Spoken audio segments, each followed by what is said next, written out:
কুষ্টিয়া ভেড়ামারায় আমার জন্ম। তো আমি যখন ক্লাস 9-10 বা কলেজে যখন ভেড়ামারাতে পড়তাম, আমাদের 16 ডিসেম্বরে অনুষ্ঠান হতো আমাদের ভেড়ামারা কলেজ মাঠে।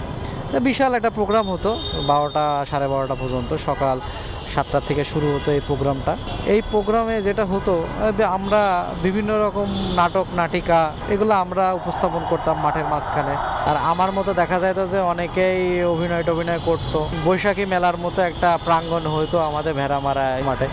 দেখা যেত যারা স্কুলে পড়ে, যারা কলেজে পড়ে, সবাই সবার প্রেমিকা আসতো বান্ধবীদের সাথে করে, বা অনেকে বন্ধুদের নিয়ে আসতো, একসাথে ফুচকা খায়, চটপটি খায়, মজা করে। আসলে সময়টা অনেক সুন্দর ছিল। আমার খুব ইচ্ছা ছিল এই 16 ডিসেম্বরটা বাড়ির সাথেই কাটাবো।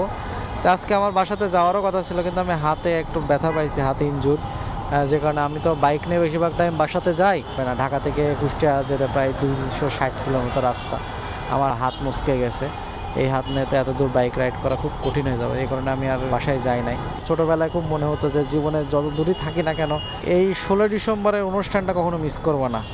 তো এখন আসলে যে এই ঢাকা শহরের যান্ত্রিক জ্যাম সব কিছুর ভিতরে নিজের জীবন, কেরিয়ার, ফ্যামিলি সব এখানে সেটেল, তো এখন আর ওই মায়া ওইটা আর ওইভাবে টানে না নিজের ভিতরে।